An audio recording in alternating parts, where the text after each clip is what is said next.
কেন আপনি গতকালের কথা বলতেছেন, তার 15-20 দিন আগে যে কোনো মিছিল হয়নি? সেটা তো বললেন না। গতকালকে অ্যারেস্ট আছে আপনি বলছেন, তার আগে 15 কি 20 দিন ধরে কোনো মিছিলই ছিল না। ওনারা এই লোকগুলা ঢাকার বিভিন্ন দেশের বিভিন্ন শহর থেকে নাইট কোচে আসে। নাইট কোচে আসে কোনো এক জায়গায় দাঁড়ায় একটা ব্যানার পকেটে রাখে, একটু বের করে হাফ মিনিট বা 1 মিনিট ব্যানারটা একটা ভিডিও করে ফেসবুকে দিয়ে দেয়। আর সবাই মনে করে যে বোধহয় একেবারে কি মিছিল টিছিল হয়ে গেল। এখন সোশ্যাল মিডিয়ার এই যুগে এখন আপনারা তো এটা দেখবেনই, এগুলো সোশ্যাল মিডিয়া এত সো স্ট্রং আপনারা, যে আসলে কোথাও কিছু একটা হলেই তো এটা খুবই ভাইরাল হয়ে যাচ্ছে। তো এই যে সোশ্যাল মিডিয়ার যুগ, টেকনোলজি আমাদেরকে এই পর্যায়ে নিয়ে আসছে, আমাদেরকে এটা মানিয়ে নিতে হবে এবং প্যানিক হওয়ার কোনো কারণ নেই। গত 3-4টা কেয়ারটেকার গভর্নমেন্ট পিরিয়ডে যে পুলিশ ট্রেন্ড ছিল, পোলিং সেন্টার গুলোতে কিভাবে দায়িত্ব পালন করতে হবে নিরপেক্ষভাবে, এগুলো বুঝতো, জানতো।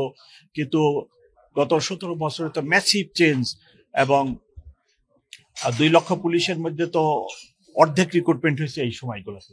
তারা তো নির্বাচন কি জানেই না, এবং তারা নিজেরাও কোনদিন ভোট দিতে পারে না, জানেন না। এরকম বহু একটা বিগ পপুলেশনই তো এখন এই অবস্থায় আছে যে জীবনে একবারও এখনো ভোট দেয় নাই। তো ওনাদেরও দরকার, আর আমাদের পুলিশের লোকেরও ট্রেনিং দরকার। আমাদের সারা দেশে এই ট্রেনিং চলতেছে, ডিএমপিতেও চলতেছে, যে পোলিং সেন্টারগুলোকে কি করে সিকিউর করতে হবে।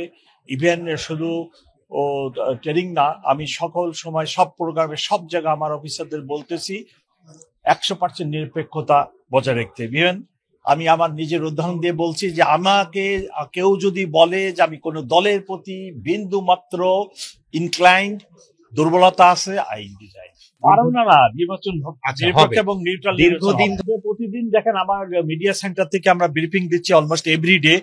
এই যে একটি দল, নিষিদ্ধ ঘোষিত দল, তারা ককটেল মারতেছে, নাশকতা করার চেষ্টা করতেছে, এই শহরে নানা ধরনের মিছিল করার চেষ্টা করতেছে। আমাদের অনেক অ্যারেস্টও আছে, এবং গত রাত্রেও এক জায়গায় বোধহয় ককটেল মারছে।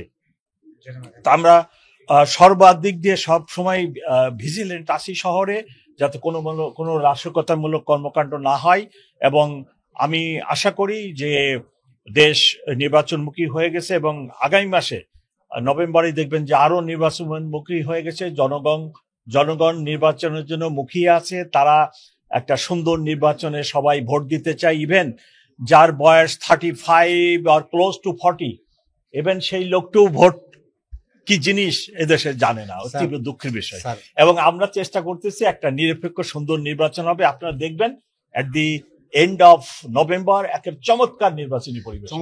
আমাদের সকল ধরনের সক্ষমতা আছে, এবং ওই ধরনের কিছু হবে না। দেখবেন যে সবাই নির্বাচনের জন্যই মুখিয়ে আছে, সবাই নির্বাচনের পক্ষেই থাকবে, নির্বাচনই হয়ে যাবে। কেন আপনি গতকালের কথা বলতেছেন, তার 15-20 দিন আগে যে কোনো মিছিল হয়নি? সেটা তো বললেন না। গতকালকে অ্যারেস্ট আছে আপনি বলছেন, তার আগে 15-20 দিন ধরে কোনো মিছিলই ছিল না। ওনারা এই লোকগুলা ঢাকার বিভিন্ন দেশের বিভিন্ন শহর থেকে নাইট কোচে আসে। নাইট কোচে আসে কোনো এক জায়গায় দাঁড়ায় একটা ব্যানার পকেটে রাখে, একটু বের করে হাফ মিনিট বা 1 মিনিট ব্যানারটা একটা ভিডিও করে ফেসবুকে দিয়ে দেয়। আর সবাই মনে করে যে বোধহয় একেবারে কি মিছিল টিছিল হয়ে গেল। এখন সোশ্যাল মিডিয়ার এই যুগে এখন আপনারা তো এটা দেখবেনই, এগুলো সোশ্যাল মিডিয়া এত সো স্ট্রং আপনারা, যে আসলে কোথাও কিছু একটা হলেই তো এটা খুবই ভাইরাল হয়ে যাচ্ছে। তো এই যে সোশ্যাল মিডিয়ার যুগ, টেকনোলজি আমাদেরকে এই পর্যায়ে নিয়ে আসছে, আমাদেরকে এটা মানিয়ে নিতে হবে এবং প্যানিক হওয়ার কোনো কারণ নেই।